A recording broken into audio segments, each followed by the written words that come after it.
U.S. Attorney makes rare move by convening special grand jury in Washington. By Tyler Durden.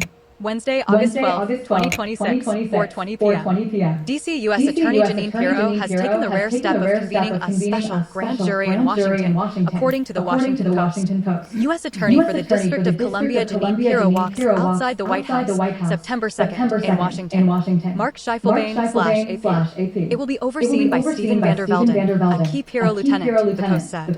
Vander Velden has run some of the office's most contentious investigations, including the failed probe of then Federal Reserve Chair Jerome Powell and an inquiry into whether D.C. police tampered with their own crime statistics. Unlike a regular grand jury, a special grand jury can issue a potentially scathing report on the target of an investigation even when prosecutors ultimately decide there isn't enough evidence to bring charges. They are very unusual, said Nikki Cutts, a professor at Roger Williams University. Sometimes they can issue a report, which a regular grand jury can't do. It's a very protective scheme. A majority of the grand jurors have to decide to issue the report, Cutts added. And a special grand jury has to be set up to investigate some criminal wrongdoing. You can't just have one to issue a report. The Post notes. A special grand jury has several unique characteristics. The 23 members focus only on a single case, or a string of cases that prosecutors present as related, instead of juggling a variety of matters like most grand juries. And a special grand jury's ability to issue a report at the end of an investigation sets it apart. That report can name specific individuals even if prosecutors do not find enough evidence to bring the people to trial, as long as the report shows that there is a preponderance of evidence of wrongdoing. That is a significantly lower standard than the guilt beyond a reasonable doubt that is needed to convict someone. What this one is investigating is not known. Legal experts told the Post there is no known recent precedent for a special grand jury in Washington. They are typically reserved for large jurisdictions where organized crime is presumed, or for major matters like Georgia's 2020 election interference case and the federal Enron probe. The disclosure lands in the middle of an open feud between Pirro and the president who appointed her. On July 31st, Pirro's office moved to drop felony vandalism charges against former Olympic canoeist David Hearn, one of 4 defendants accused in connection with damage to the Lincoln Memorial reflecting pool. Her filing directly contradicted Trump's repeated claim that the pool was vandalized, concluding the damage resulted from a botched installation rushed to completion ahead of the America 250 celebrations. Pirro said her prosecutors had been misled by the Interior Department. Trump unloaded from the Oval Office on August 3rd. The judge was extremely unfriendly to Jeanine, and frankly, I think she choked because the judge was really vicious, he told reporters. And I guess she choked. I don't know what the hell happened. Minutes later, he added that Pirro had folded like an umbrella. Judge Todd Edelman formally dismissed the case on August 6th. The following day, Trump demanded Pirro revisit her hastily made decision. Posting photos he said showed knife cuts in the pool's liner. Asked whether Pirro would keep her job, Trump said he had not made a determination yet. 22 43676. Want to know more? Economic gaslighting. Never miss the news that matters most. Zero Hedge directly to your inbox. Receive a daily recap featuring a curated list of must-read stories. Former SBLC exec arrested, accused of funneling donor money to KKK, neo-Nazi informants. By Tyler Durden. Wednesday, August 12, 2026, 3:40 p.m. Southern Poverty Law Center, SPLC, Executive Heidi Barrett was arrested in California on Wednesday under a superseding indictment in the Justice Department's ongoing case against the organization. According to a CNN report confirmed by federal officials, Heidi Barrett, what even? Barrett, who directed the Southern Poverty Law Center's intelligence project until 2019, faces 3 counts: conspiracy to commit wire fraud, conspiracy to submit false statements to a federally insured bank, and conspiracy to conceal money laundering. She was expected to make an initial appearance in Riverside later Wednesday. I believe she was part of the effort to open bank accounts in completely fictitious companies' names and make payments to individuals for reasons that were not accurate as described.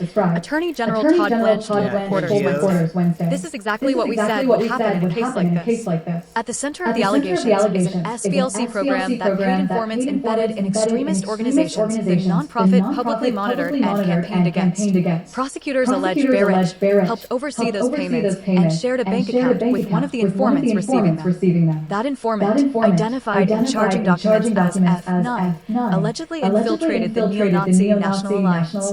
Prosecutors further allege that Barrett was living with him and romantically involved with him while the payments were being made. Reporting on the June superseding indictment said roughly $140,000 in donor funds moved from the SPLC's operating account to joint accounts held by Barrett and F9 between 2015 and 2021. The organization is also alleged to have paid the inflation since 2007. Other payments under the same program allegedly.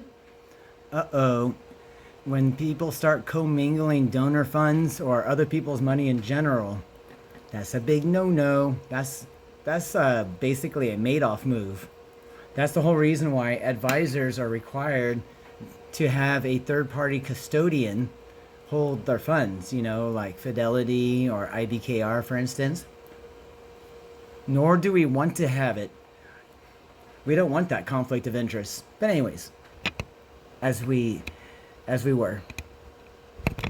Allegedly went to separate recipients. The indictment, for example, describes funds reaching an imperial wizard of the United Clans of America, a different individual from the informant with whom Barrett allegedly had a relationship. Whoa. Stop, hold up, rewind, menopause. Are you telling me that the Democrats were literally funneling money, commingling donor funds, and giving it to the actual literal KKK so they can then use that as evidence of this hallucinated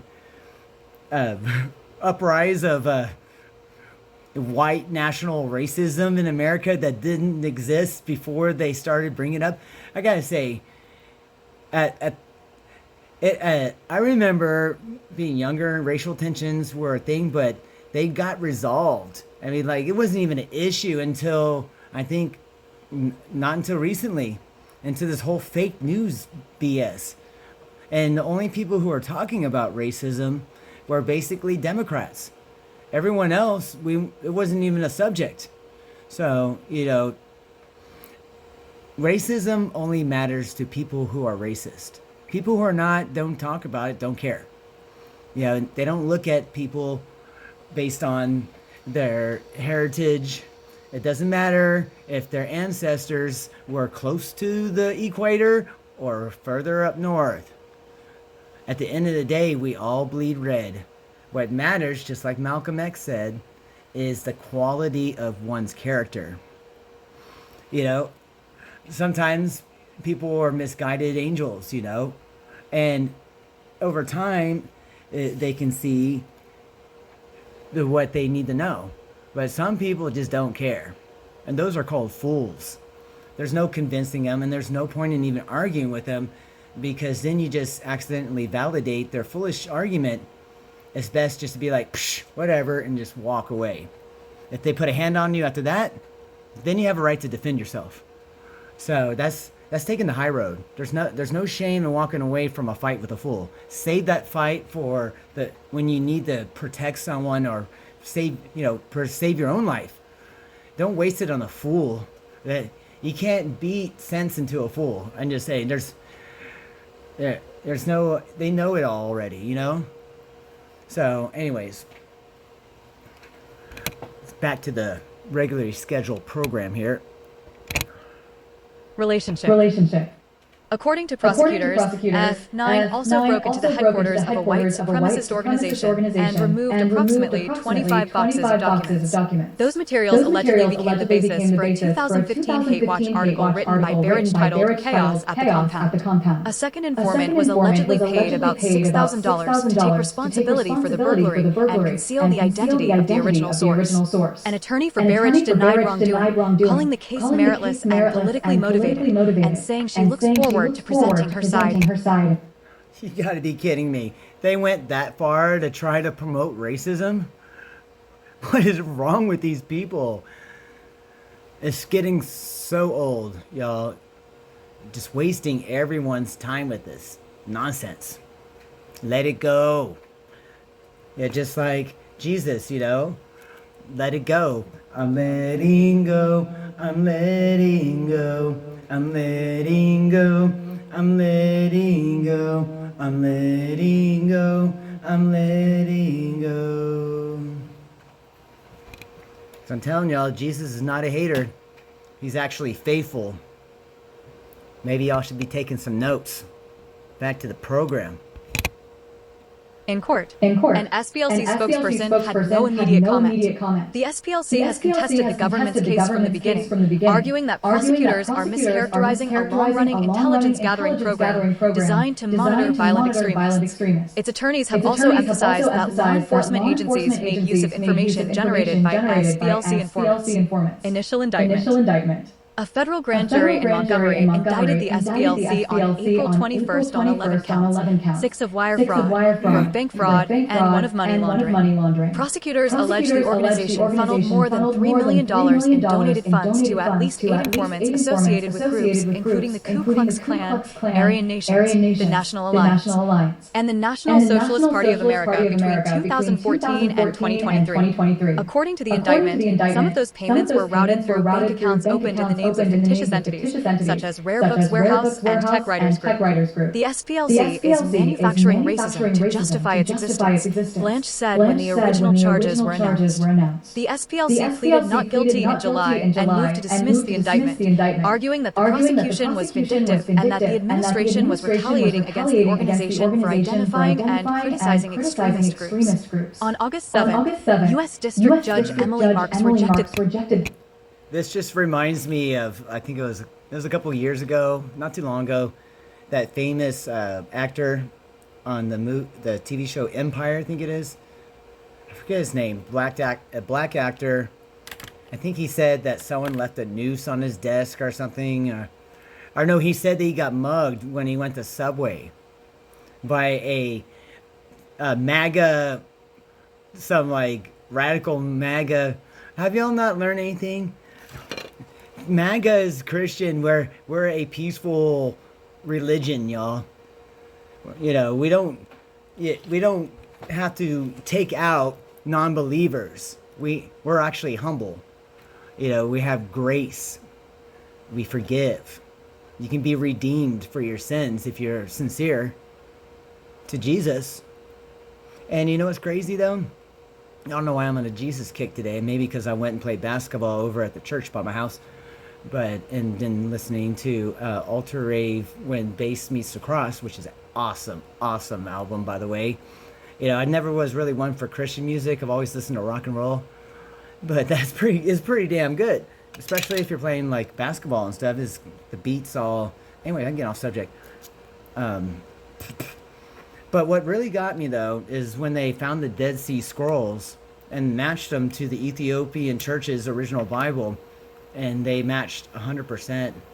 And basically, it turns out in the modern Bible, the King James Version, the Contemporary Version, and all the different variations of it, they excluded like 95% of Jesus's teachings. What the fuck? Seriously? Like that he's the king. So, and then you're going to exclude it? Well, guess what? The main thing they excluded was the part that a relationship between you and God is a personal one. You don't need an institution like a church or a third party like a priest to confess to in order to have a relationship with God. But that's how they, some churches, not all, there's a lot, most of them are good, but some of them, and I think the Pope is corrupted in my opinion. The new pope is the one before him who died of mysterious circumstances after he called out Biden and the Democrats for starting a war with Russia over Ukraine and saying that Russia was going to attack Ukraine, which is completely false because I watched it live on Bloomberg. Literally, Ukraine has like oil like we have it down here in Texas. It's thick, it's crude, and it has to be refined. Well, Ukraine doesn't have all that technology to do that. But Russia is one of the leaders in the world in technology. So they have a deal. There's a big train that goes down, picks up all the oil, takes it up to Russia, They refine it, and then it provides like 40% of the natural gas in Europe. Okay? Well, the stipulation of the deal was that Ukraine would monitor the train and make sure that pirates, like literal like thieves, like gangs of thieves, would stop the train and then steal the oil. It started becoming a big problem. Finally, Putin said, the heck with this. Send the troops. And he sent his troops down there to stabilize the situation. That was not an invasion. The fake news just went off on it. We started a war and spent $350 billion over something that wasn't even real. That's why, and I don't, I'm not one for Russia, like I don't hate them, but yeah, I don't think they've done some things that I don't agree with. But, on the people who hate Russia are Democrats, especially Hillary Clinton. She was Secretary of State. They got into it. They exposed her emails, so on and so forth. And that which has come to light after Senator Kennedy totally called her out in an epic, legendary, basically indictment hearing where she was the witness, had to answer under oath. But the world really doesn't like the Democrats in general. And I mean, Democrats, really their only allies are Iran, which basically is controlled by their government, which is a bunch of terrorists chanting death to America, mandating a religion that is bent on taking out anyone who doesn't believe in it, while trying to claim they're humble somehow. And then was Venezuela, but Maduro is in jail now, so. But other than that, maybe some of the European Union members, like I know that Christina Lagarde, I know she's not like a president of a country, but she's in charge of the European Union Central Bank, so she has a lot of power. She's a Trump hater, but I think she's on the take personally. She's one of those whack job liberals. And then, even the president of United Kingdom was basically by default made United Kingdom a hater of Trump. But Kirisabi, or whatever his name was, he's gone now, so things are changing over there. But before that was just recently. Before that, since Independence Day, basically Britain has been our ally, and not only that, like going back to Russia, it's ridiculous that the Democrats would start beef with Russia anyways. They were our ally during World War II against the Nazis. Without Russia, we wouldn't have been able to defeat the Nazis, the ones that the Democrats hate so much. So why would they go after a country that helped them defeat their like most evil, like fascist enemy nemesis, like, man, they got some issues. But it is nice to see that the good Democrats are waking up to this, and they're like not wanting to participate. And so all it takes is a couple major popular Democrats to throw in the towel, and then that's when everyone says, okay, what's going on here? And I think we're at the tipping point, guys, because this got to stop. This division, the world's got bigger fish to fry. All these immigrants are coming to America. My heart goes out to them, but it's not fair to everyone else just to let anyone in. Plus, it's not fair to other people in the world if we just let some people and not others. So we need to find out how to take care of those people in their own country, so they don't have to leave their homes, their cultures, and then try to come here to change the world. All that money we're spending on wars and all that fraud stuff, that could be helping feeding these countries. And so, like, people need to get their heads out of their asses, quit fighting, and start, like, getting our priorities straight. Because, that's what, at some point, just my opinion. I think God would be like, all right, shit's gotten too far. I guess we'll just have, he'd be like calling one of the angels, archangels or something, be like, send another flood, call Moses. Moses would be like, oh man, not again. But anyways, I believe all that can be avoided by just simply, getting rid of the bad actors and kind of just starting over. But anyways, back to the program here. Sorry, I'm a little off on a tangent. Okay, back to the program.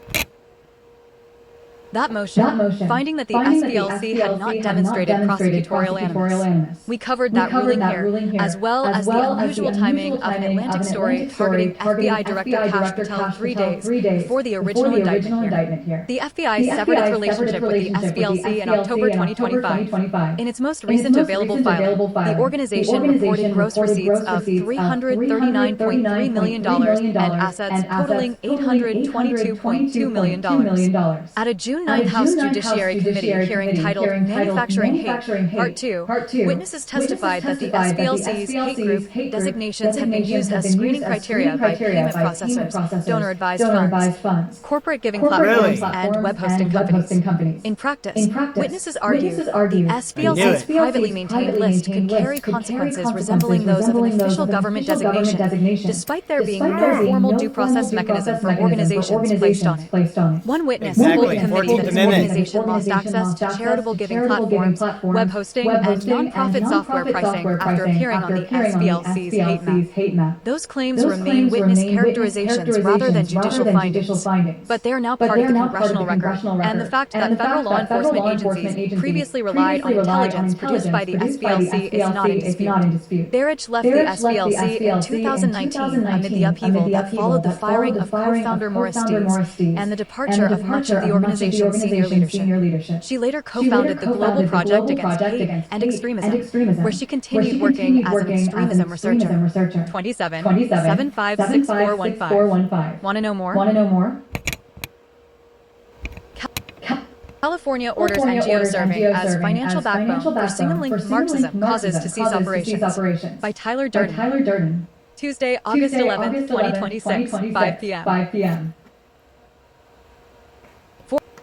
Foreign policy investigator Adam Credo of the Washington Free Beacon revealed on Monday that California regulators ordered Arc of Justice, a nonprofit operated by left-wing Code Pink co-founder Medea Benjamin, to cease charitable operations after years of missing tax filings and unanswered questions about what happened to $51 million in reported assets. The state attorney general revoked the foundation's charitable registration in January 2025, barring it from distributing assets without prior approval. A June 19th warning letter went further, directing Arc of Justice to stop soliciting, holding, or spending charitable funds in California and warning that board members could face personal liability for unauthorized distributions. Credo cited an investigation by the watchdog group Intelligent Advocacy Network, IAN. That said, since California first revoked the foundation's charitable registration 18 months ago and ordered it to provide a full accounting of $51,445,599 in outstanding assets it held. As of 2023, no public document establishes what has happened to the money, where it is held, or whether any of it has moved. The California Franchise Tax Board subsequently confirmed that the foundation was no longer in good standing or certified as tax-exempt. At the same time, the Secretary of State listed the organization as suspended. The silence from Arc of Justice raises unanswered questions about a foundation that has long served as the financial backbone for a network of radical advocacy groups tied to Benjamin and her Code Pink co-founder, Jody Evans. Credo wrote in the report. Far-left extremist Hassan Piker and Jody Evans in Cuba. He added, Evans is married to Neville Roy Singham, a Maoist American tech mogul who funds far-left causes from his base in Shanghai and who is currently the subject of a Justice Department criminal probe. Read the report here. Risk intelligence platform Sari shows Evan is Arc of Justice's registered agent and serves as the bridge to a broader network of entities, including Code Pink Action Fund, Code Pink Women for Peace, Environmentalism through inspiration and nonviolent action. The MEP Foundation. MP and JK LLC. Gateways and Passages LLC. Agrarian Land Trust. Schumacher Center for a New Economics. The chart's main takeaway is that Arc of Justice is connected through Evans to several far-left code, pink-related, and other nonprofit or corporate entities. Singham, who resides in China, has a long track record of supporting far-left entities, such as Code Pink and the Party for Socialism and other socialist NGOs that oppose U.S. interests and support U.S. adversaries. According to investigative reports, e.g., New York Times 2023, Singham has worked closely with pro-CCP propaganda networks targeting the U.S. From NYT. What is less known, and is hidden amid a tangle of nonprofit groups and shell companies, is that Mr. Singham works closely with the Chinese government media machine and is financing its propaganda worldwide. From a think tank in Massachusetts to an event space in Manhattan, from a political party in South Africa to news organizations in India and Brazil. The Times tracked hundreds of millions of dollars to groups linked to Mr. Singham that mix progressive advocacy with Chinese government talking points. Bitcoin Policy Institute documented one of those alleged Singham foreign influence operations. Circling back to Credo's report, here's more color.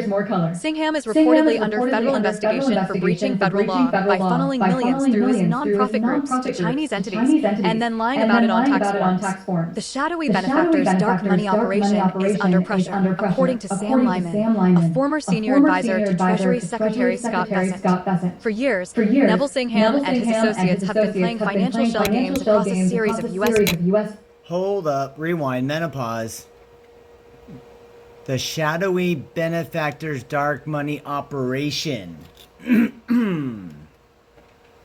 The shadowy benefactor's dark money operation is under pressure, according to the Sam Lyman, a former senior advisor to the Treasury Secretary Scott Bessent. For years, Neville Singham and his associates have been playing financial shell games across a series of U.S.-based nonprofits, said Lehman, who now serves as the head research at Bitcoin Policy Institute. The goal is to fund extremist causes that undermine American sovereignty by using the 501c3 legal structure as a shield, a nonprofit. But the scheme is starting to unravel. The Medea Benjamin's Arc of Justice is the latest example. By the way, you just check out the IRS form filing 909 forms for any nonprofit, and you can find out everything you need to know. That's how Elon Musk was able to catch all that fraud. He pulled their 990 forms, and then all the people listed, he pulled them into court under oath. Booyah! Not only that, by IRS regulation, nonprofits are required to have their accounting done in accordance to the American Certified Public Accountant Generally Accepted Accounting Principles. Therefore, further states that all organizations who have the 501c3 legal structure are required to have policies and procedures that separate duties to prevent collusion from happening, protecting the money as a fiduciary. Separation of duties is the fundamental basis of how our country works in general. By having a legislative, judicial, and executive branch, you prevent collusion in a business or nonprofit. If one person has custody of the cash or checks or credit cards, And another person has authorization power, the manager, and then a separate person holds the records. Collusion is super hard to accomplish. That's why it's written into the regulatory. That's why it's written into the regulatory code. The IRS requires that accounting. So anytime you pull a 990 form, you can tell if they haven't had a real CPA do their books because they don't have it in that form. And if they don't have a real CPA, chances are it's just a shell company and they're using it as a shield to do their unscrupulous activities. You know, all those NGOs, as non-government organizations, they're set up as 501(c)(3)s because the legal structure provides them a shield. But the gig's up, Democrats. They already cut your cash flow with USAID, and now they're figuring you out on your 501(c)(3) scheme. How dare y'all use nonprofits used for public benefit to hide your clandestine activities? You have no shame in your game. Anyway, you can't shame someone who's shameless, so I'm just wasting my breath. But anyways, I know that because I actually audited a 501(c), and I had to bring in a forensic accountant. And it was so crazy because the executive director was like Mother Teresa, the nicest lady ever. I almost even questioned my own sanity. She gaslighted the shit out of all of us. I'm like, this lady could not stolen. It was like 75,000 or something like that. That was just a hole in our balance sheet. So like half of the money came from the Gronkowski Foundation, this larger foundation. So like bigger foundations, you know, when they allocate their funds, so, you know, some of it goes to general accounts, and then some of it they give to smaller charities, you know, that they work with, and they, as a collective, you know, they're related. It's kind of like a merger, you know, cross the board merger in the same line. Anyways. Well, as a result, I put in those policies and procedures. And till this day, they've been a sound organization. This was like 15 years ago. But then I started looking into this further, and I couldn't believe it. Even my own professional organization, the Certified Financial Planner nonprofit, was starting to look very suspect. And when I questioned them about it, they started getting hostile with me.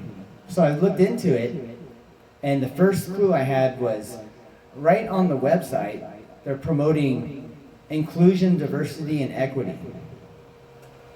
Okay, in America, we have freedom of speech, right? Because we can own our own opinion. That's private property. Well, that's fine and all. You want to believe that stuff? Go ahead. Who am I to tell you? You know, I humble myself. Only God knows why. Okay? But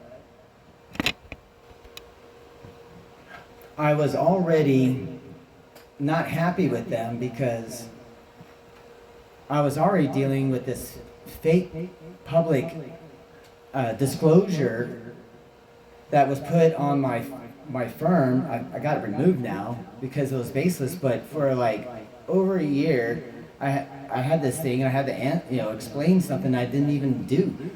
And like I had grounds to file a lawsuit, but at that time, like the pandemic, was causing pandemonium. Trump was under attack. Our rights were under attack. They're trying to force this vaccine down our throat. They're stoking like hate and division. It's constant on repeat on every single channel in the mainstream media. People are tired, angry, hungry, stressed. The tension levels are so high they're palpable. It was not a good time. And I was like, dang, if I try to fight this, I'm fighting an uphill battle. And then I got into an accident, and I never had a chance to circle back, but I intend to. But the problem is the statute of limitations have passed. But I believe that there's certain circumstances, like maybe a 100-year pandemic, for instance, or that, and the fact that I was in an accident, which I can prove. I don't know, stay tuned for that, because if that comes through, it will unravel something big like the article that we're listening to right now. So I'm not rambling here. What I'm talking about is specifically relevant, and I have actual experience in. You gotta choose your battles sometimes. At that time, the Democrats were in control of all three branches of the government. The media was on overdrive. Things were tough. Well, we've turned the page since then, folks. Things have changed. Okay? And now I'm in an environment where I can do something about it. And seeing articles like this empowers me to do it. And so it's going to be so great. Anyways, getting back to the CFP. Okay, so CFP holds himself out as a certified financial planner board as the highest level of professionalism, standards of professional conduct in the industry. They're like the gold standard. Not only that, their exam is like ridiculous. It took me 3 times to pass it. It's like it's 2 days. Well, I think they changed it to a computerized one now, which is still very hard. But when I took it, it was an 11-hour exam, 2-day exam, graded on a curve, and it was grueling. But they say it takes about 1,000 hours of preparation time to be prepared enough to take the exam and pass it, as compared to like the bar exam, it takes like 380 hours, and the CPA 40. And this is according to Google. And so Google, when it first came out, the quality of the information from Google was pretty high, but I think it's been diluted significantly. Like the U.S. dollar's been diluted after they printed all that damn money. It's like pouring water in coffee. All right, getting off subject. Back to CFP board. So CFP board, when I'm dealing with that bullshit regulatory disclosure, I went to the CFP board, my profession, like my professional organization that I affiliate and hold myself out as, defend and honor, setting a good example and holding out the proper image of a professional, making them look good for many, many years, suddenly moves its headquarters to Washington, D.C. And I'm like, what? I'm like, we're a financial organization that propagates standards of professional conduct. We're not a political organization. But then I saw all those NGOs, and then I said, oh no. I went to the website to see if there's anything on there, and there was.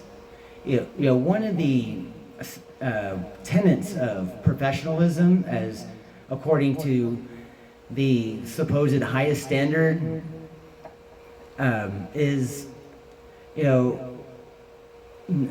being objectivity, disclosing conflicts of interest, and acting as a fiduciary, they serve the certified financial planners serve the members, the certificate holders. They call them certificates, but I think that is a bad word to use. I like certificans, because who's a certificant? You can't. Okay, maybe I'm reading into that too much. I said that as a joke, and they didn't laugh. I'm like, dang, these guys are uptight. But then I went on the website. What started out as like a 30-member nonprofit which doesn't take much to run the organization. It's just a bunch of administrative stuff that can mostly be automated. Turn into like a 300 employee organization with these extravagant titles, and the people hired in these positions did not have much professional experience or education at all. I'm like, oh, this is not good. They've basically become this huge bureaucracy riddled with policy and procedure, but completely hollow of substance. Well, it specifically says in the Standards of Professional Conduct that you're not supposed to use the resources of someone else's organization for your own personal interest. Like, I can't take my client's money and just go buy a new car, I'm not the Leering Center, there's rules and regulations for that stuff. That should go without saying.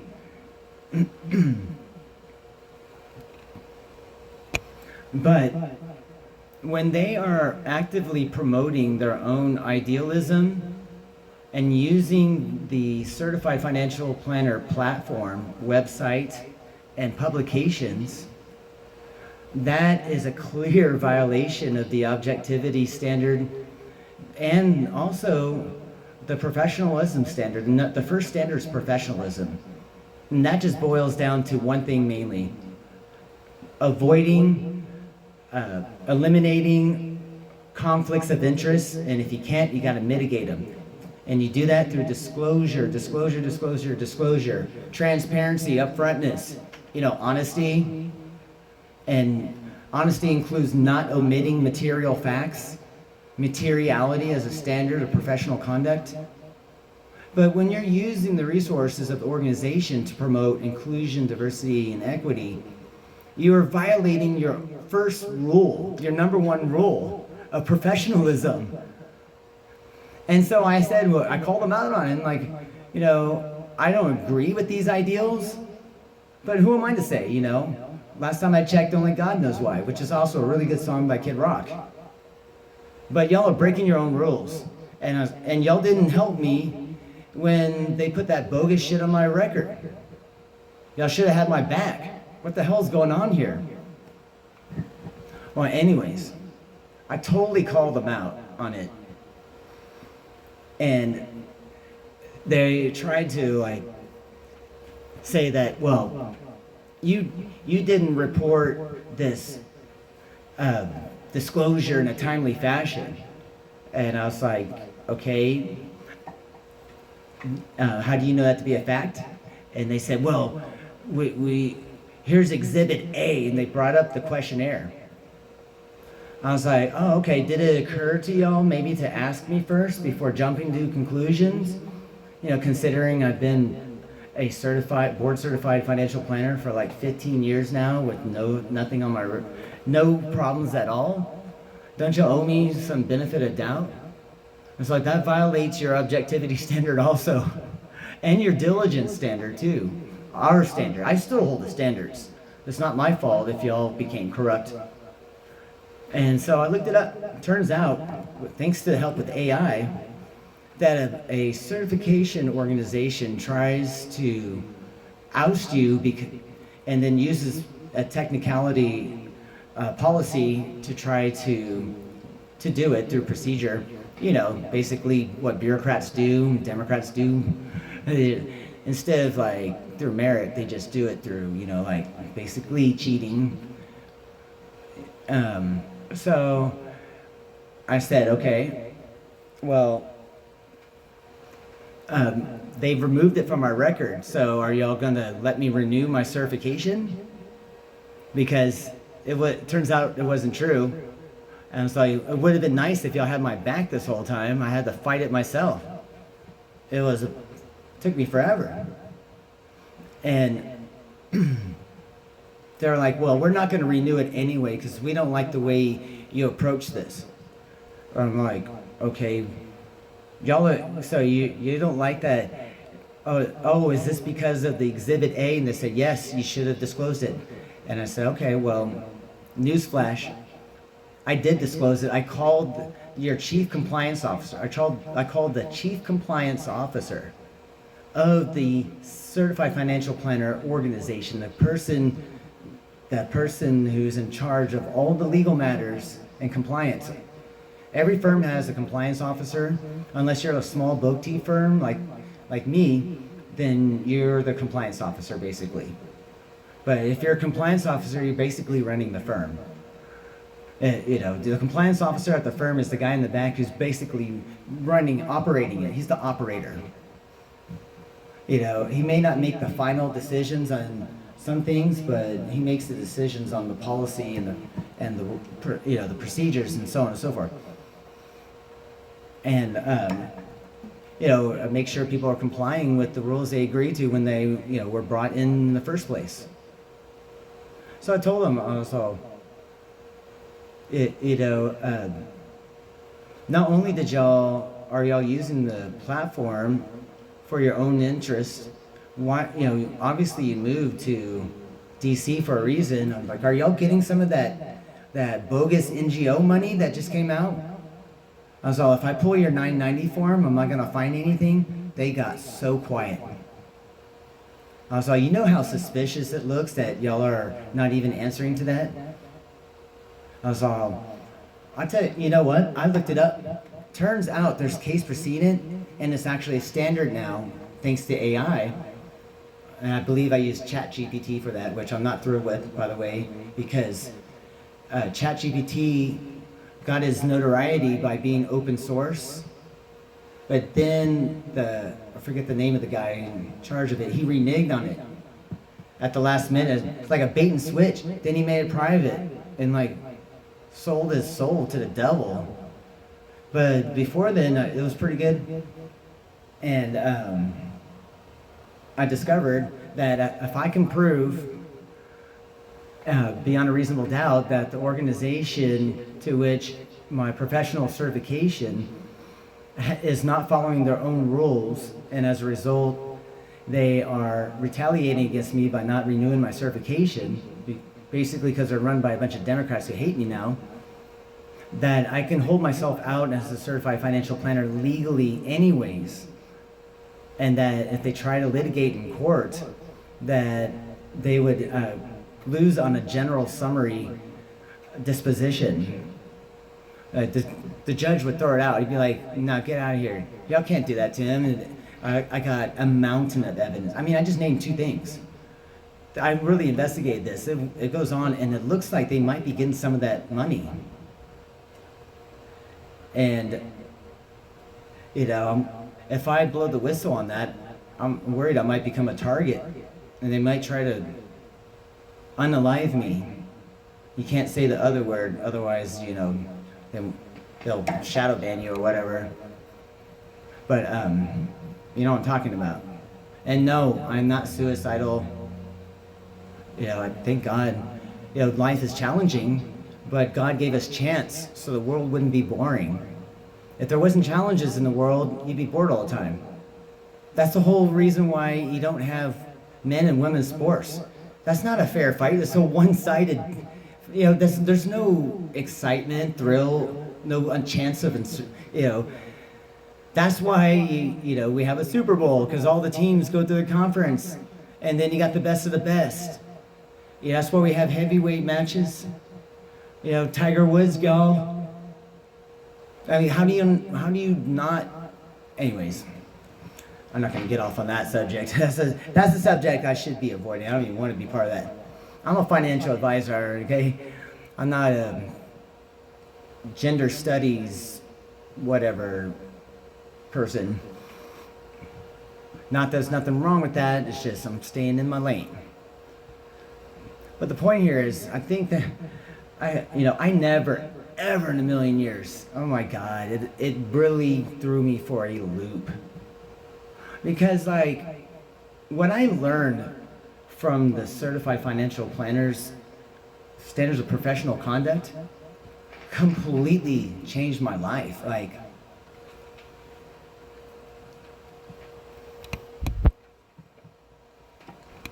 became a much better person. And it really expanded my horizons. It made me be able to advise attorneys and CPAs before I wouldn't know, I wouldn't have the competency, or the proper standards. It really elevated me. So I never in a million years would think that they would become corrupted. They're the last organization. I mean, if the CFP board has become corrupted, then pretty much most organizations, because they are so uptight about the standards. So if they are going against their own standards like that, it's just crazy, you know? And so I told them, I was all, I dare y'all to try to dispute it. I was all, I dare you. And then I sent them the video from that movie, Scent of a Woman, because they were trying to like intimidate me by using like these like fake legal forms. And I'm like, y'all, why are y'all like setting up a docket and stuff, and like I'm gonna be judged or something? I'm like, you're not. You provide standards as a guidance. You're not an enforcement. Why are y'all reinventing the wheel? There's an enforcement department. It's called the regulators, the Security Exchange Commission. You're gonna do their job for them. Like, give me a break. I was like, this is a kangaroo court. And I don't think they like that. I call it kangaroo court, but give me a break. This is the kind of stuff that happens in a banana republic, where you got these fake courts, and they're like, well, he had a jury of his peers, and they're a bunch of his cronies. They're like, we're going to get you a court-appointed attorney. Yeah, but who appointed the attorney? The court. I was all, don't you see the conflict of interest of the attorney working for the court who pays their check? The court does. Well, then they're working for the court. The person that pays them the check is who they're fucking working for. Shut the fuck up. Like, seriously? You're gonna gaslight me like that? So these people don't even have a chance. That shit's, they gotta have a third party do that. That's what we learned. That's one of the things I learned in the CFP. You avoid those conflicts of interest, you disclose them properly, and everything is fair. But for them to become corrupted, I never thought in a million years. It made me almost lose my faith in humanity. Like, I went fucking nuts. My neighbors were like, are you okay? I'm like, finally I chilled out, but I just, for a minute there,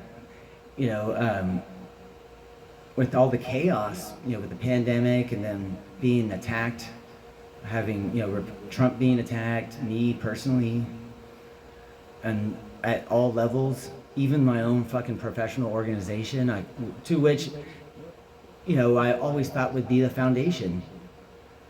The standards are still good, but the people running it, I got, taken over by these whack jobs. They ruin everything, like how arrogant of them to just impose their way on us, and in such a like non-spine, like cowardly way, And, it's about the journey, people. Life's a journey. There's even a band called Journey. Look it up. Let it go. Okay? Because if y'all don't like disassociate yourself with this, you're gonna get probably categorized into it. Guilty by association. Don't shoot the messenger. It's not a threat. But like, just look at all the people defecting from the Democrat Party. Even staunch Democrats who've been there for many, many years are throwing in the towel. They're like, this is not the party that... And, Republican Party is starting to look kind of like the Democrat Party in a way. Because so many Democrats have come over and independents. And it's, because it's the righteous, fair party, It's not about all the things that divide us. They're about unity, You don't have to believe in Jesus to be a Republican. Although I think people should, but who am I to say? I just know that Jesus is faithful, unlike Democrats who are completely unfaithful. I would never marry a Democrat woman. I could never trust her. She'd make my bones rot. I'd rather be alone.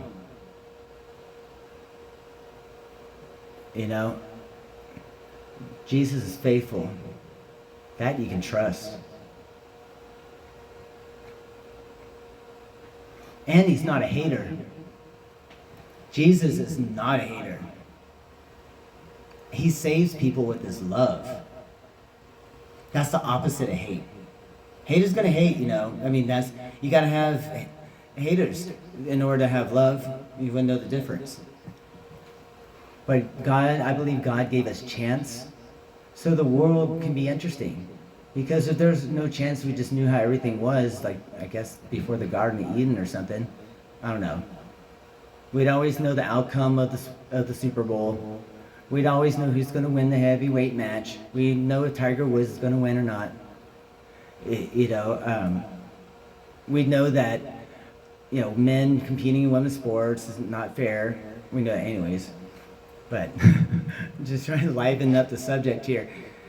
So if things don't go the right way, sometimes just remember, that that's a good thing. Because if they didn't, then there would be no fun in life. And what's life if you can't have fun?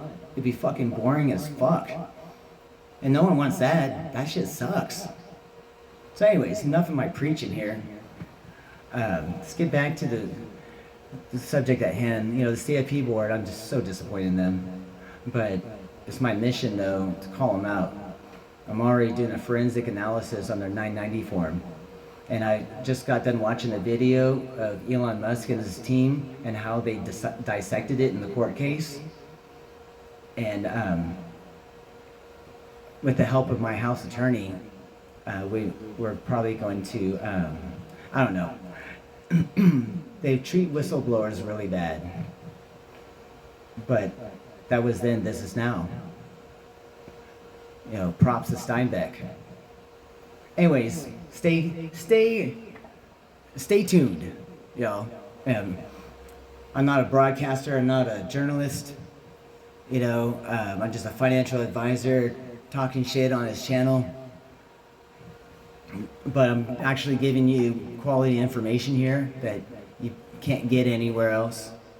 And I beg anyone to challenge me on that. Because I've made a career out of it. I conduct due diligence and manage portfolios for a living.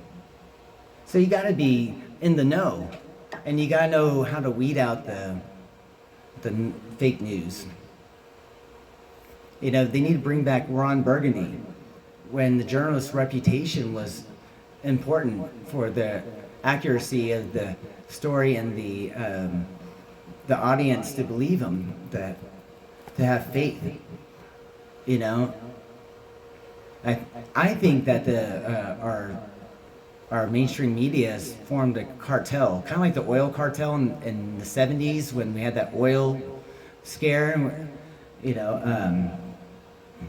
The oil embargo, and that created the petrodollar. And since then, basically all commodities are traded in US dollar.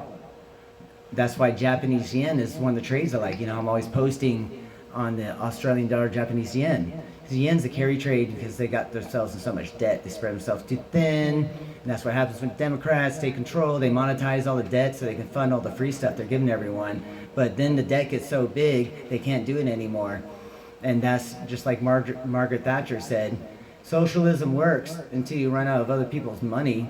Well, U.S. is at the tipping point. Just go, you don't believe me, go to cbo.gov and look at the bipartisan analysis. So you can get an uninterested third party. See, that's professionalism. That's what I learned from the CFP. I disclosed a conflict of interest, and I mitigated by offering an uninterested third party they can review independently. I didn't what's the word they like to use? I forget the name. I didn't prepare the document for you. I showed you how you can get it independently. thus further avoiding conflict of interest. But when that's another thing to CFP, not trying to get back to CFP, but I asked them for the 990 form, and they're like, oh, we can provide it for you. And I was like, isn't it specifically in our standards that you're supposed to recommend a way that the client or whomever you're advising, whether it be a certificate holder, how to independently ascertain the information so as to avoid a potential conflict of interest. But here you are, basically, God, what's the word? It's a word that Democrats always use too. What, you know, that's the whole thing with the media. You know, they're getting all the information and they're hold on. Information or media to share with others. Curating. Yes. So it specifically says in the CFP Standards of Professional Conduct that when you advise someone, you offer them a way they can independently ascertain the information they're looking for. If you curate it for them, you have created a conflict of interest that wasn't there. So our job is not to create problems, to create conflicts of interest. We're supposed to avoid them. Not all of them are avoidable. Some of them are necessary, but you have to properly disclose them, to which they did not. And I said, y'all completely violated your own standard of professional conduct. They wanted to curate the 990 form for me. I was like, are you fucking kidding me? I was all, I'm a certificant. You know, I actually passed the exam. I take it 3 times, but I probably know it more than, you know, probably from all that I know it more than most certificates. Anyway, like, they really think that, I mean, like, that argument might work, like, with a non-certificate, but, like, seriously? I told him, I was all, seriously? You're gonna try to gaslight me now? I was all, what is going on over there? I wanted to speak to the president. They wouldn't let me speak to the president. And I said, all right, well, I'm still gonna hold myself out, and I'm gonna report myself to the regulators as a certificate holder. And if y'all try to say anything, you try to litigate me, I got all the evidence I need. Y'all completely violate your own standards, and according to the law and general summary, the disposition case proceeding in court, the judge wouldn't even look at it and say, nah. Now, organization can't be a hypocrite and then try to oust someone just because they don't like them for no other reason. Yeah, but he didn't disclose in a proper manner. I was like, I did. I called and spoke to the chief compliance officer. I was like, did it occur to you to maybe ask me first, you know? So here you are again, violating the standard of due care. The standard of due care is you gotta consider how your actions could possibly affect other people. You know, empathy. You know, I have all these clients relying on me, and then you don't even help me while I'm being unfairly attacked. That hurts my clients too. Yeah, so that's why we have the standard. I should go without saying. Yeah, here you are again. I'm like, y'all guys are ridiculous. I haven't heard a peep from them. They haven't said shit. So I even challenged them. I dare you. I was like, I dare y'all. And I was like, you haven't heard the last of me. And then I sent them a video to shame them. And it's also funny. If you ever had a chance, just Google on YouTube, scent of a woman. I'll show you Disorder or something like that, where Al Pacino is a blind, retired military general or a high-ranked officer. And this poor kid gets into a prestigious university, and some of his bratty colleague students did something wrong and tried to blame it on him, make him take responsibility for it. And anyways, so even though he wasn't able to completely substantiate, neither was the other side, but the school was acting like one of these kind of organizations, you know, with the facade of a standard organization of high standards, but then being completely hypocritical and spineless, basically. And Al Pacino, a man of character, served our country, a man of integrity, stands up with his loud voice and completely calls out the dean of the college. And then the dean faces all the students in this quiet pin drop. And then the dean has an epiphany and acknowledges him, and the kid ends up not having to, he's a poor kid, and he was working for the retired guy as a way to pay for his school, and he was on a scholarship. So if he got in any trouble, he was screwed. That was his break. And these kids didn't even care how it would affect other people. That guy was dependent on him, that old man. Anyway, it's a touching movie. Anyone should watch it. Especially the people in charge of the CFP board right now. I hope they watched it, because if they didn't get the memo after that, their soul is in complete disrepair. Regardless, I ain't gonna sit there and let my own organization become corrupt. Even bikers police their own. Police officers police their own. Any organization with dignity, doesn't want them holding themselves out in an inappropriate manner. So I'll get to it. Don't worry. Stay tuned. All right, back to the video.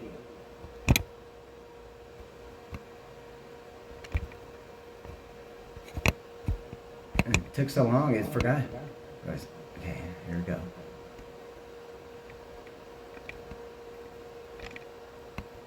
Bitcoin Policy Institute.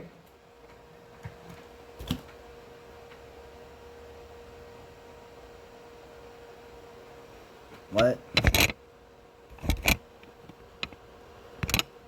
California orders NGO serving as financial backbone for Simulink Marxism causes to cease operations. By Tyler Durden. Tuesday, August 11, 2026, 5 p.m.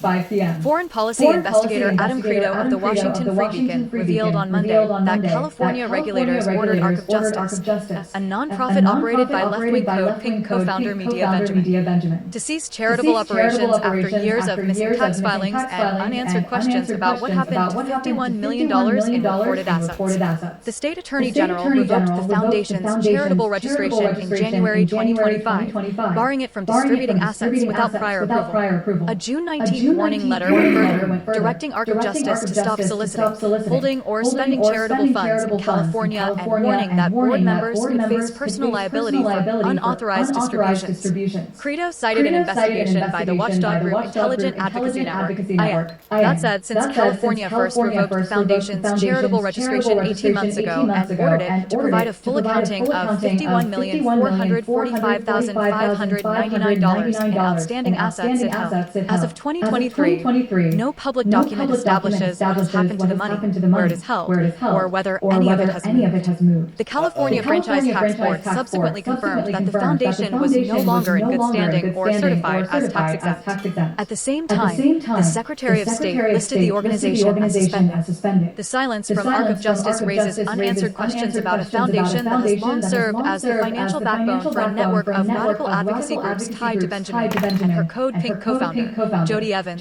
Credo wrote in a report, far-left extremist Hassan Piker and Jody Evans in Cuba. He added, Evans is married to Neville Roy Singham, a Maoist American tech mogul who funds far-left causes from his base in Shanghai and who's currently the subject of a Justice Department criminal probe. Read the report here. Risk Intelligence Platform SERI shows Evan is Arc of Justice's registered agent and serves as the bridge to a broader network of entities, including Code Pink Action Fund, Code Pink, Women for Peace, Environmentalism through Inspiration and Nonviolent Action, the MEP Foundation, MP and JK LLC, Gateways and Passages LLC, Agrarian Land Trust, Schumacher Center for a New Economics. The chart's main takeaway is that Arc of Justice is connected through Evans to several far-left Code Pink-related and other nonprofit or corporate entities. Singham, who resides in China, has a long track record of supporting far-left entities such as Code Pink and the Party for Socialism and other socialist NGOs that oppose U.S. interests and support U.S. adversaries. According to investigative reports, e.g., New York Times 2023, Singham has worked closely with pro-CCP propaganda networks targeting the U.S. From NYT. What is less known, and is hidden amid a tangle of non-profit groups and shell companies, is that Mr. Singham works closely with the Chinese government media machine and is financing its propaganda worldwide. From a think tank in Massachusetts to an event space in Manhattan, from a political party in South Africa to news organizations in India and Brazil. The Times tracked hundreds of millions of dollars to groups linked to Mr. Singham that makes progressive advocacy with Chinese government talking points. Bitcoin Policy Institute documented one of those alleged Singham foreign influence operations. Circling back to Credo's report, here's more color. Singham is reportedly under federal investigation for breaching federal law by funneling millions through his non-profit groups to Chinese entities and then lying about it on tax forms. The shadowy benefactor's dark money operation is under pressure, according to Sam Lyman, a former senior advisor to Treasury Secretary Scott Bessent. For years, Neville Singham and his associates have been playing financial shell games across a series of U.S.-based nonprofits, said Lyman, who now serves as head of research at the Bitcoin Policy Institute. The goal is to fund extremist causes that undermine American sovereignty by using the 501c3 legal structure as a shield. But the scheme is starting to unravel, and India Benjamin's Arc of Justice is the latest example. The California Attorney General's Registry of Charities and Fundraisers first revoked Arc of Justice's registration in January 2025, barring it from spending any assets without approval from the Attorney General. In June of this year, the California Oversight Agency went even further, according to a previously unpublished document obtained by IN and shared with the Free Beacon. The June 19th warning letter, issued by the California Department of Justice, directly orders Arc of Justice to cease any activity in California for which registration is required, including holding or soliciting assets for charitable purposes. A revoked registrant is prohibited from distributing or expending charitable assets without prior written approval from the Attorney General. The letter makes clear. Exactly. Members of the board of directors or any person directly involved in distributing or expending charitable assets may be held personally liable for assets improperly expended. Yep. The Foundation's dire tax situation was revealed further on August 3rd, when the California Franchise Tax Board confirmed that Arc of Justice is not in good standing with regulators and is no longer certified as tax-exempt. According to a copy of that document reviewed by the Free Beacon, the California Secretary of State's online system also declares Arc of Justice's status as suspended. Still, the mystery surrounding Arc of Justice and its multi-million-dollar assets has only deepened in recent months. On May 8th of this year, I'm going to make the CFP board great again. And I'm going to move its operations from DC. Actually, no, I don't care to get that involved. But I will hand the information over to the Justice Department, potentially.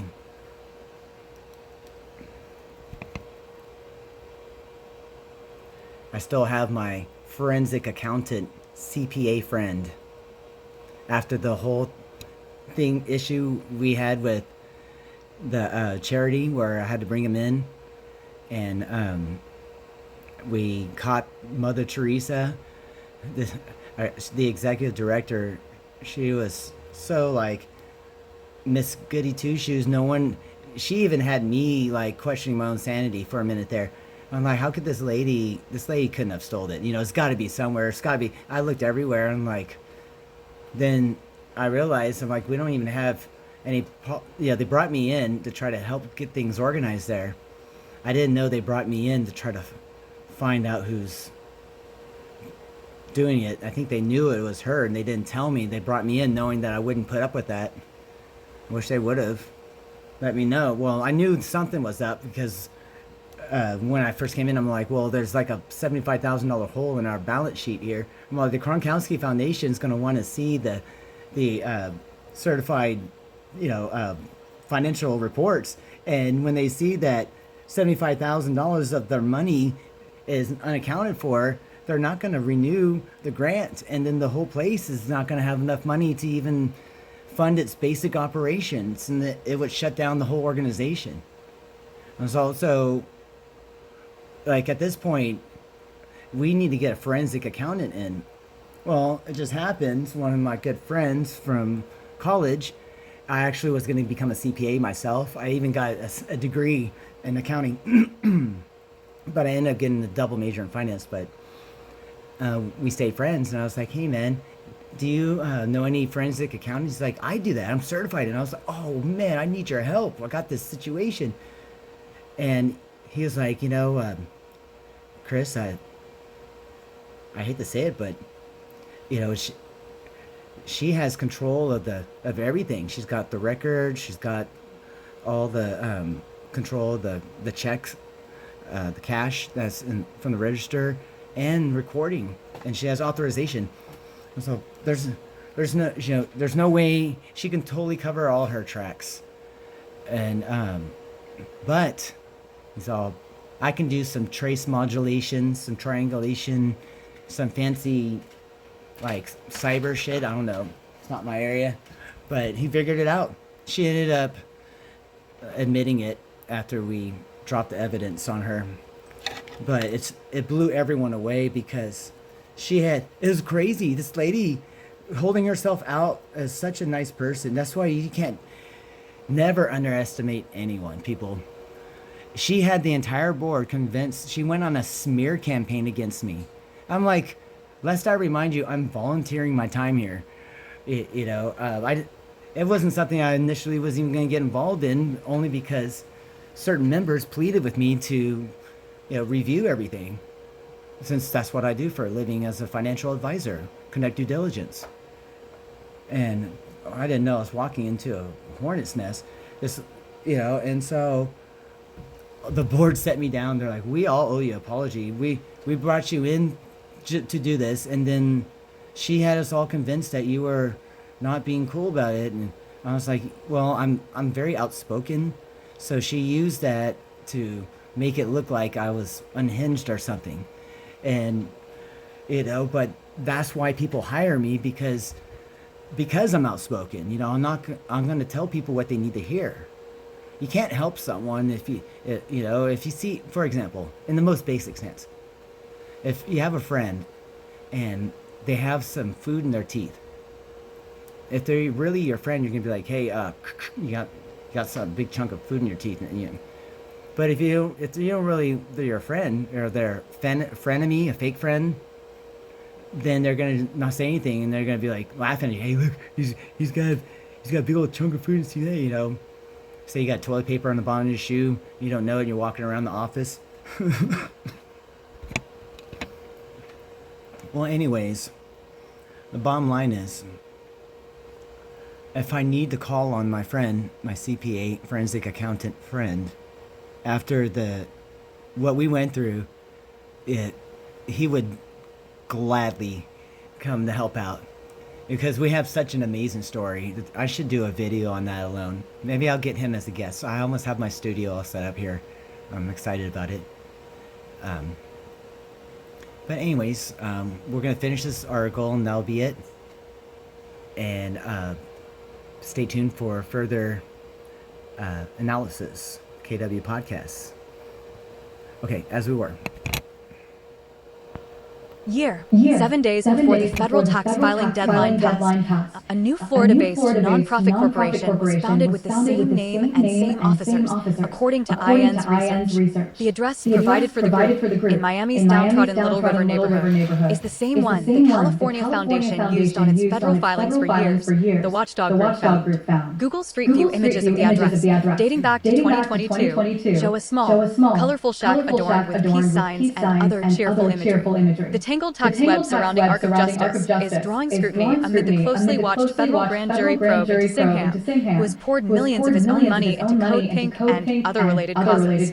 While Benjamin's Ark of Justice Foundation is not suspected of any related wrongdoing, its tax woes are certain to raise further questions about Code Pink and the advocacy network tied to it. Ark of Justice, a $51 million California foundation founded by Code Pink's Medea Benjamin, went completely dark in 2022. Benjamin remained its president president of record at least through November 2024. California regulators revoked its exemption and froze its assets, said Ian CEO and co-founder Susan George. The federal exemption, however, is untouched, and nobody outside the foundation can say where the money is or what has happened to it. IN found this one. How many more are operating entirely in the dark? Code Pink's March trip to Cuba included Ilhan Omar's D.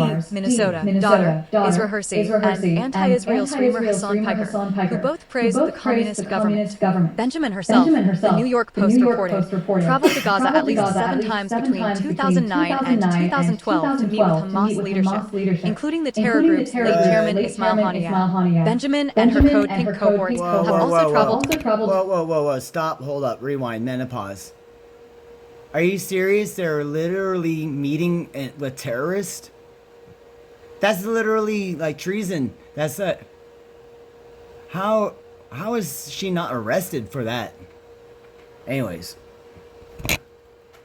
To Iran while stoking opposition to the U.S. and Israeli military campaign against the Islamic Republic.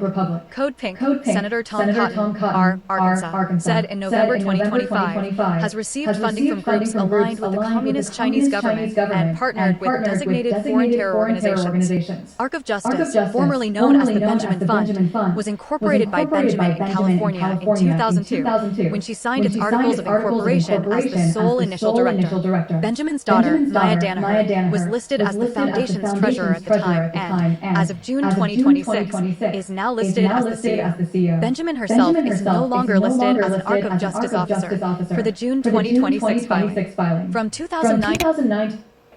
Not only that, when you have your lineal descendants become officers of these organizations that are supposed to be operated publicly as fiduciaries, that's nepotism. That's a conflict of interest. Anyways, that's a violation of professional standards, as I was referring to earlier.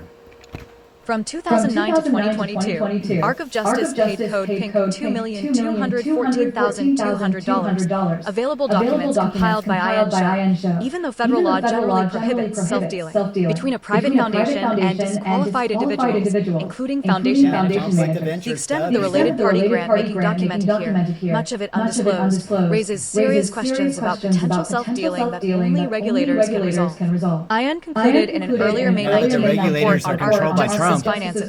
During the time of these disbursements, Benjamin simultaneously served as Arc of Justice's president and Code Pink's treasurer, IN discovered. Arc of Justice also disbursed $1,897,950 to Global Exchange, another purported human rights organization co-founded by Benjamin. Code Pink itself, flush with Arc of Justice cash, doled out $1,550,000 between 2018 and 2024 to environmentalism through inspiration and nonviolent action, another left-wing advocacy group that lists Evans as its president on tax forms.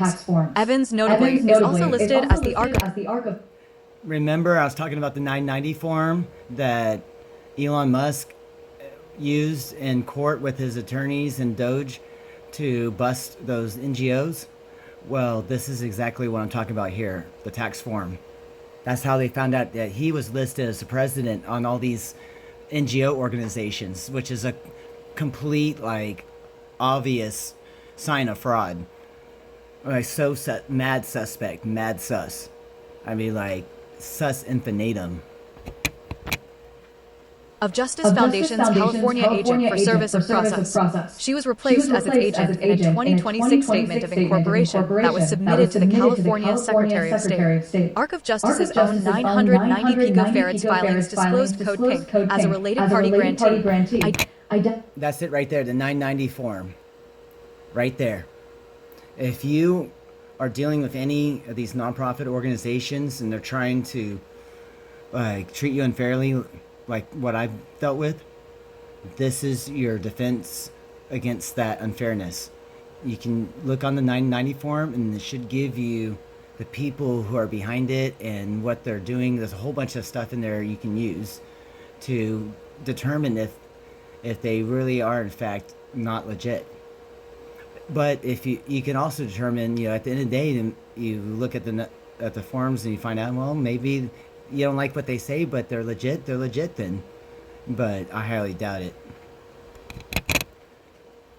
Identifying the relationship as common board member/officer. IN noted in its May report. No comparable disclosures appear for Global Exchange or Edina, despite the documented relationship. No comparable disclosures. Remember earlier I was talking about mitigating conflicts of interest through proper disclosure?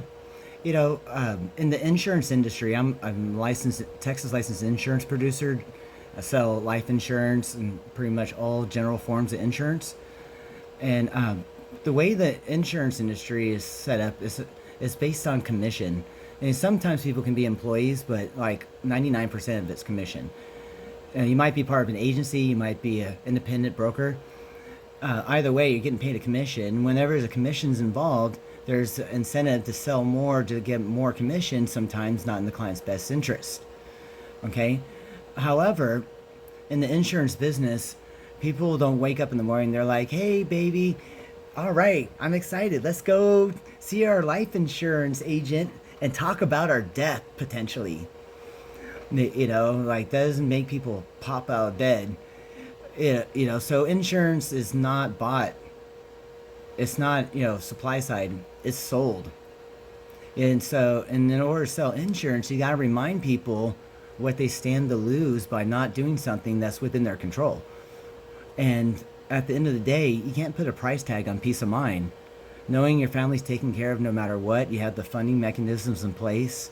You have maybe a financial advisor who is competent and reliable, like myself, for instance, a trusted advisor that you can consult with to put the plan together as a holistic approach, because life insurance is a holistic approach. That's why financial advisors almost always sell life insurance and long-term care and disability and all those products. Annuity products are basically pensions. People need a reliable income because when you're older, you can't afford a big loss. And so, there's many studies that show that a sequence of distributions can sustain complete atrophy if there's a large loss early on. For instance, in 2008, a lot of people had to delay the day, go riskier, which they didn't want to, or they had to live on less, all of which were undesirable choices that they were forced to make after their 401k basically became a 201k. And, my clients were okay. I was able to actually avoid it.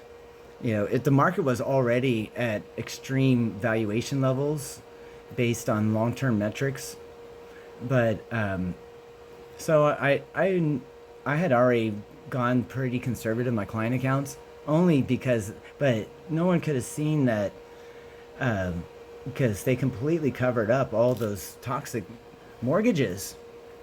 And but anyways, getting off subject here. 990 form, if you need to look up any of these organizations, that's where you want to go first. And then consult your tax and legal advisor in regards to any of those matters. I'm not a legal advisor, I'm a financial advisor. I can talk about them. I can talk about how they are incorporated into a strategy. But when it comes to drafting a legal document or filing someone's taxes or giving tax advice based on their investment, we need to get an actual legal or tax advisor involved. We have a tax advisor in our firm. I have attorneys we work with, but we don't want to get in the way of someone's already established professional relationship with one of their attorneys or tax advisors. We work with them and we take that into account, and that's all part of due care and being a fiduciary. But also, one of the standards of professional conduct is competence. Most people think of competence as like know-how, or being, knowing how, actually knowing how to do it. Some people say, well, it works because it just does. And you say, well, it works because blank, blank, blank equals blank. Well, that's true, but competence also can be not trying to hold yourself out as something you're not. I know a lot about taxes, okay? It was like a third of the CFP. I even got a degree in accounting. But I wouldn't say I'm an accountant or a CPA or a tax advisor, because even though I know a lot about it, I don't keep up with all the regulation rules and all that stuff. That's why we have CPAs. I don't try to advise people on legal matters. I might point them to a third party that might answer their question. I might recommend they consult their tax advisor, or refer them to 3 different tax advisors of their choosing, so that it's not just one. That mitigates conflicts of interest. See, all these things I'm talking about, these are normal professional standards. And all these major institutions completely failed us, y'all. They really did. And finally, things are looking like they can get corrected, and this is where you look, the 990 form. Okay, as we were. Relationships described above. Still, much about Arc of Justice's finances remains opaque. The Foundation did not file the required Form 990 picofarads tax return for fiscal years 2021, 2023, 2024, and 2025. Under federal tax law, a charity that... Yes, and if they try to curate it for you, remember I had to Google it earlier? Then that is also evidence of corruption. They would... Any organization that curates due diligence is doing it to try to cover something up. Because any professional organization would avoid the conflict of interest that is involved with handling the information. If you go directly to the source, you completely avoid all that. Everyone benefits. There's no reason to curate. All it does is to say that you're unscrupulous.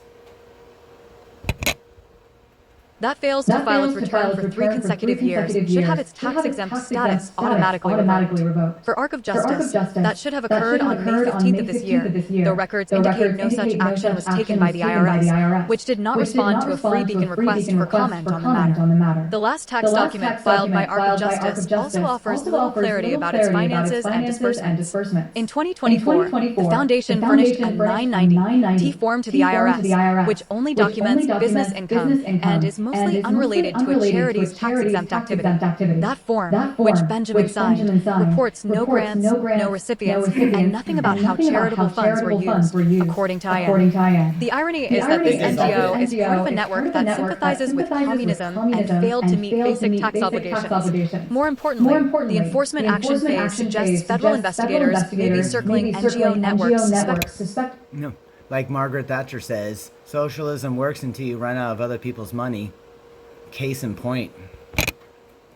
Suspected of promoting revolutionary Marxism and potentially serving as financial channels or for foreign subversion operations. Read here. 16-86951. Want to know more? All right, y'all. That was a lot of information. Stay tuned. I think it's going to get really exciting soon. And I appreciate your viewership. I'm never too busy for referrals. Please hit that share button. Hit the little bell. That way you can get alerted when I post my videos and shorts. And, of course, hit the like button. That way I can get more views, which helps the cause that I'm trying to promote here. Because if I'm able to get my professional organization straightened out, that helps everyone with their finances. Because the highest standard for financial planning cannot be corrupt. And especially in a capitalist society, we need legitimate, fair organizations, professional organizations, setting the standards. And so that, I can't turn a blind eye. And who else is going to be competent enough, or have the balls, I should say. See, down here in Texas, we don't stand for that shit. Okay? But most financial advisors are not like me. They're like way older with a bunch of gray hair. But I started right out of college. So I'm like someone who, pulled myself up by the bootstraps.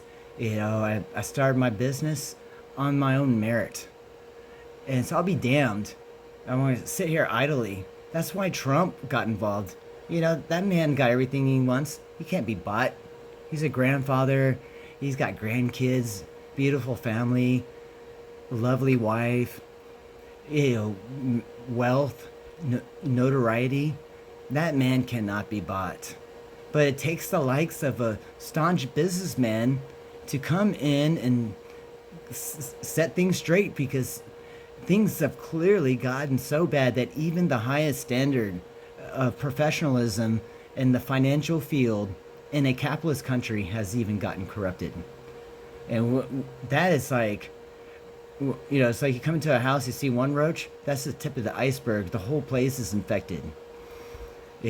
So, guys, be advised, okay? But I'm not going to let that stand, and I don't think that most financial advisors are older and they're nerdy. Me, I'm outgoing. I just got done playing basketball today at the church. I ride a motorcycle. I'm buff. I have street smarts and experience. I've dealt with many tough situations and overcome things. I don't have kids or a spouse, so I'm expendable. I'm not expendable, but if they try to assassinate me, which I'm probably going too far, but I don't know. Things are really scary right now. I just gotta say, I'm so glad that our governor deputized all Texas citizens without any heinous felony charges to now carry a firearm, but you have to conceal it. You can't have it you can't walk around with it on your belt all hanging out. You're gonna freak people out.